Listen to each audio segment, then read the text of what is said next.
Matthew Stuckey here from Verity Baptist Church Manila and Verity Baptist Church Pampanga, just making a quick video defending Curtis Hutson on the King James Bible issue. Now, Curtis Hutson was a preacher in the 20th century, and he passed away around 25 years ago, and he went home to be with the Lord. And he was a very zealous soul winner, and he took a real strong stand on salvation, and he's also very zealously King James only. And he's my personal favorite preacher of the 20th century. I listened to a lot of sermons that were kind of life-changing sermons for me that motivated me to go soul winning, helped me understand salvation very clearly, helped me understand in the King James Bible and topics such as that. But one thing I've heard from people is that Curtis Hutson was not King James only.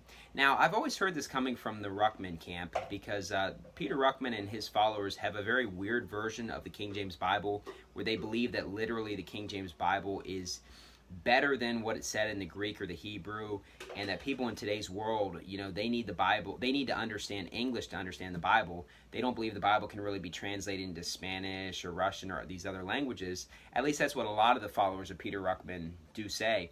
And so they have a weird view of King James only. But, it's not just them that I've heard now criticize Curtis Hutson, but I've also heard other IFB people say that Curtis Hutson was not King James only. And that kind of bewildered me because I've listened to a lot of Curtis Hutson sermons, and I've heard him very clearly be a King James only defender. And so what I've tracked down is the reason why people say this is that because a long time ago when they were making the New King James Bible and they were trying to get a committee of IFB preachers, he was invited to be a part of that committee and he accepted that. Now look, I can't speak on behalf of Curtis Hutson. I don't know why he accepted that invitation. What I do know is that there are a lot of Baptist pastors who were led to believe that what they were doing was just updating the spelling of some of the more archaic words in the King James Bible to their modern day spelling. That they weren't actually changing any words, but they're actually just changing the spellings into their modern day spellings. Because there's a lot of spellings in our King James Bible that are different today. And they're just spelled differently in today's world than they were, 400 years ago. And so this was something that was done in the 18th century. In the 1760s, I believe they made two different updates on the spellings of some of the words that had become archaic with their spelling. And so from what I understand, that's what some of the Baptist pastors believed was going to be taking place as well. And once they realized it was not the case, they got off the committee and didn't want to have anything to do with it.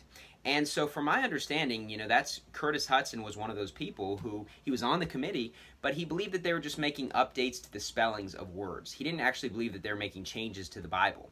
Now look, I don't know every single bit of Curtis Hutson's life, from back when he was 17 years old or when he became King James only. And look, perhaps you could pull up something from, 30 years before he died, and maybe he made a comment where he didn't really seem to understand the King James issue. But here's what I know. I've listened to a lot of sermons that he was King James only. And there's a famous clip on YouTube where he's singing, "I'm on the winning side." And this is at a conference basically like 6 months before he dies. He's dying of cancer.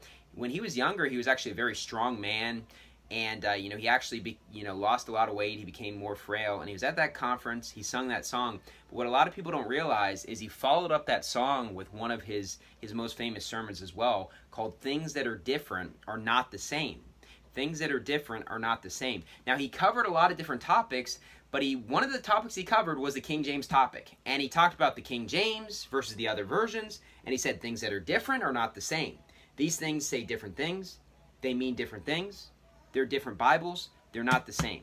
And so there's no question that when Curtis Hutson passed away, he was King James only. And so Curtis Hutson was very much a defender of the King James Bible at the end of his life. And look, I personally have never heard him say anything when he was younger that was like anti-King James only. But I can say this, that the King James topic has become a much bigger issue in today's world than it used to be. It used to be just by and large people used the King James Bible, and every single Baptist did. So you didn't have to necessarily worry and study all these false versions to find out all of the errors. It's kind of like the flat earth topic. If you were to go back 20 years ago, you didn't really have to worry about trying to defend the fact that the earth is spherical. But in today's world, there's a lot of people that would say the earth is flat. It's something that's really catching on. So it's a topic that people are more aware about now, and they have to be. And you have to have an opinion. There was a time period where you didn't really have to have an opinion on these other versions because nobody actually really read them. But now it's such an issue that you have to make a decision on what you believe about that. Now with Curtis Hutson, he very much made the decision he was a King James only guy. I've heard him preaching in sermons. He defended the King James. And if you don't believe me, I'll link the sermon below where he preached a sermon called "Things That Are Different Are Not the Same." And, you know, from what I understand, this was his last public sermon that he preached, and he very much showed that he was a King James only guy. And so, look, you know, I can't necessarily speak for his entire life. Was he ever wrong on this topic, you know, when he was like 25 years old? Perhaps. Not that I'm really aware of. But just because he was on the committee, you know, that doesn't necessarily tell us why he was on that committee. And I've heard out of his own mouth that he was a King James only guy, that he very much defended the King James Bible. And so I just want to make this video because Curtis Hutson's my personal favorite preacher of the 20th century. And I've heard people say this, and it just kind of bugged me a little bit because Curtis Hutson was a great man of God. He was a zealous soul winner. And he's coming up on having passed away for 25 years now. And he was really someone who just stood up and really believed in soul winning. And he preached on soul winning. He believed in the King James Bible. And he was very clear on salvation. Thank you, and God bless.